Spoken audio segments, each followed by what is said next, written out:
आज का ये जो एज ग्रुप है आप लोगों का, मतलब 18 साल के आसपास, इस एज ग्रुप में सबसे बड़ी जो प्रॉब्लम आती है और जो एक सबसे कॉमन क्वेश्चन है, दैट इज टाइम मैनेजमेंट, कि अपने टाइम को कैसे मैनेज करें।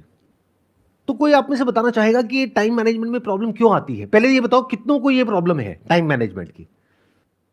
तो कोई एक्सप्लेन करना चाहेगा कि एग्जैक्टली क्या प्रॉब्लम आ रही है टाइम मैनेजमेंट की? हमारे पास क्लियर गोल्स नहीं होते, हर दिन का क्लियर टारगेट नहीं होता कि हमें करना क्या है। तो सर उस वजह से हम क्लियर टाइम मैनेजमेंट नहीं कर पाते और इधर उधर की चीज़ों में डिस्ट्रैक्ट होकर रह जाते हैं। अगर मान लो आपके पास में क्लियर गोल भी है, क्लियर टारगेट भी है, और अगर आपने अपने पूरा शेड्यूल भी बना लिया है कि मेरे को अपने टाइम को इस तरीके से मैनेज करना है, इतने बजे उठना है, इतने बजे ये करना है, इतने बजे वो करना है, वॉट ऐसा आप सबने कभी ना कभी ट्राई जरूर किया होगा, या जो टाइम मैनेजमेंट के ऊपर कोर्सेज है उसमें भी यही सिखाते हैं कि अपने टाइम को इस तरीके से आप डिवाइड कर दीजिए, ये करिए वो करिए, इस तरीके से आप मैनेज करिए। क्या वो एक्चुअल में काम करता है? Sir it works to some extent. मतलब सर वो एक दिन काम करेगा, 2 दिन काम करेगा, उसके बाद हम वापस अपनी डेली लाइफ में आ जाते हैं, क्योंकि सर हम थोड़े से लेजी हैं। थोड़े से लेजी है, सर बहुत लेजी है। बहुत लेजी हैं, जिस वजह से वो नहीं हो पाता। और आप कह रहे हो थोड़ा सा काम करता है, इन अदर वर्ड्स वो काम नहीं करता है, क्योंकि अगर 1-2 दिन काम करता है तो उससे कुछ होने वाला नहीं है। अगर आपने अपने 1-2 दिन टाइम को मैनेज कर भी लिया तो उससे कोई लाइफ आपकी चेंज नहीं हो जाएगी। आपको सोल्यूशन ये चाहिए कि किस तरीके से परमानेंटली अपने टाइम को आप मैनेज कर पाए, राइट? Yes sir. हम सबके माइंड में क्या बैठा हुआ है, या फिर क्या हमको सिखाया गया है स्कूल में, कॉलेज में, घर पे, या फिर और भी जो लोग टाइम मैनेजमेंट के ऊपर क्लासेस कंडक्ट कर रहे हैं या सिखा रहे हैं, कोर्सेज दे रहे हैं, या जो बुक्स हैं उसमें भी क्या कहा गया है कि आप अपने शेड्यूल को मैनेज करिए।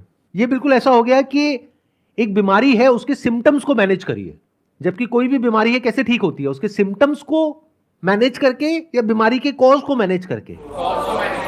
तो आज हम कॉज की बात करेंगे, आज जड़ से उसको सॉल्व करने की बात करेंगे। तो जड़ क्या है कि जो भी आपको करना पड़ रहा है उसमें पेन है, और जो आपका कंफर्ट जोन है उसमें प्लेजर है। तो हम क्या कोशिश करते हैं, इसको छोड़ा जाए और इसको किया जाए।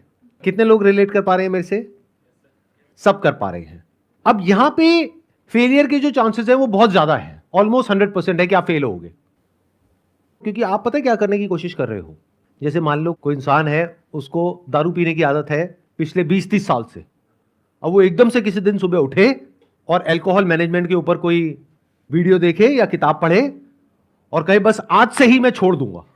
वो कितने टाइम तक कर पाएगा? 1 दिन, 2 दिन, 3 दिन। उसके बाद में क्या होगा? वो और ज्यादा बुरी तरीके से टूट करके पड़ेगा अल्कोहल के ऊपर। फिर जब ये चीज 2 या 3 बार या 5 बार हो जाएगी तो उस इंसान का कॉन्फिडेंस ही खत्म हो जाएगा और वो दोबारा ही करने की कोशिश भी नहीं करेगा।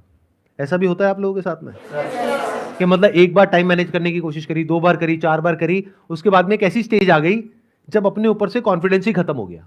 फिर आप कैसे एक्ट करते हो? जब तक कोई डेडलाइन नहीं आ जाती है, जब तक बिल्कुल गले के ऊपर आकर के तलवार नहीं लटकती है, तब तक आप हिलते ही नहीं हो अपनी जगह से। यानी अब पता है कि एग्जाम में 1 हफ्ता रह गया है, अब अगर नहीं करा तो बहुत जूते पड़ेंगे, तब आप पढ़ना शुरू करते हो एक्चुअल में। तब तक प्रोक्रेस्टिनेट करते हो।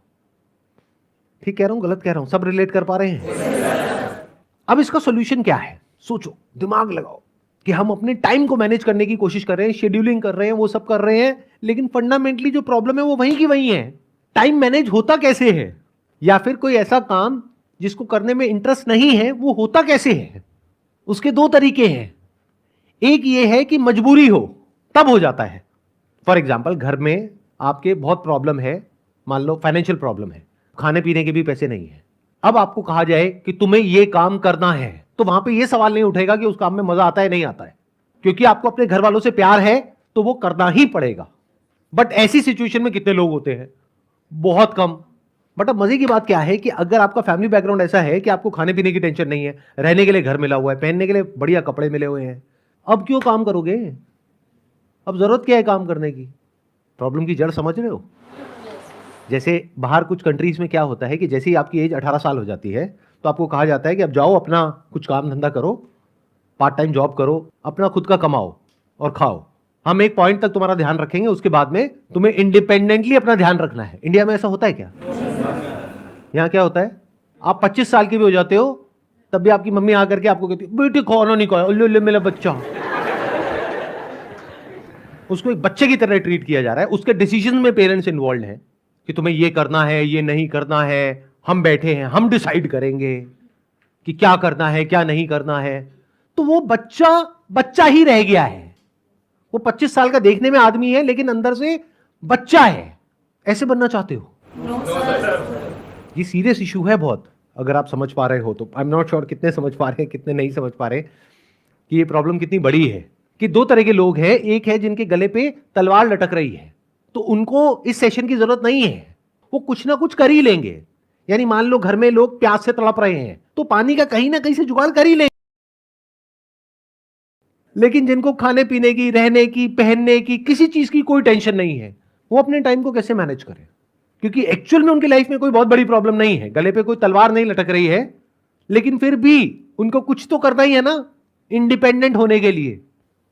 और एक तरफ है वो काम जो बहुत ही इंटरेस्टिंग है, जिसमें मजा आता है, यानी इंस्टाग्राम पे रील्स देखने में, स्टोरीज अपलोड करने में, फिर उस पर देखने में किसने लाइक किया किसने नहीं किया, किसने कमेंट किया किसने नहीं किया, या और जिनको आप फॉलो कर रहे हैं वहां पर क्या हो रहा है, या आजकल ये यूट्यूब पे बड़ी कंट्रोवर्सीज हो रही हैं। इंटरनेट पे, सोशल मीडिया पे इतना कुछ है जो कि इंटरेस्टिंग है, जो हमारा ध्यान अपनी तरफ खींच रहा है। ऊपर से जो इन्फ्लुएंसर्स हैं या जो सेलिब्रिटीज हैं, उनका सिर्फ एक ही काम है, आपकी अटेंशन को ग्रैब करना किसी भी तरीके से, बाय हुक और बाय क्रुक। मतलब वो लोग जो इस चीज को स्टडी कर रहे हैं, पढ़ रहे हैं, समझ रहे हैं, सीख रहे हैं क्या कि आपकी अटेंशन को ग्रैब कैसे करना है। एडवर्टाइजर्स भी यही कर रहे हैं। मतलब चारों तरफ से ऐसे लोग जो कि एक्सपर्ट है अपने अपने काम में, वो हर तरीके से कोशिश कर रहे हैं आपको ग्रैब करने के लिए, जिससे कि आपका इंटरेस्ट आए उन लोगों में, उसके लिए वो कुछ भी हरकतें करने को तैयार है, जिससे कि आप लोग उनको देखो। यानी क्या दिया आपने अपना उनको? टाइम। और ये मैं नहीं बोल रहा हूं, डेटा बोल रहा है। इंडिया के अंदर ऑन एन एवरेज एक इंसान 5 से 6 घंटे सोशल मीडिया पे टाइम स्पेंड कर रहा है या कर रही है। ये रियलिटी है। अब मन में कुछ भी बोलते रहो, कुछ भी सोचते रहो, दैट इज नॉट इंपॉर्टेंट। इस रियलिटी से हमको डील करता है। तो एक तरफ है पूरी की पूरी दुनिया जो आपकी अटेंशन को ग्रैब करना चाहती है, आपके टाइम को कैप्चर करना चाहती है, और जिसने आपकी टाइम को कैप्चर कर लिया उसने आपके पैसे को भी कैप्चर कर लिया, क्योंकि आज नहीं तो कल वो आपको कुछ ना कुछ बेच के ही जाएगा या जाएगी।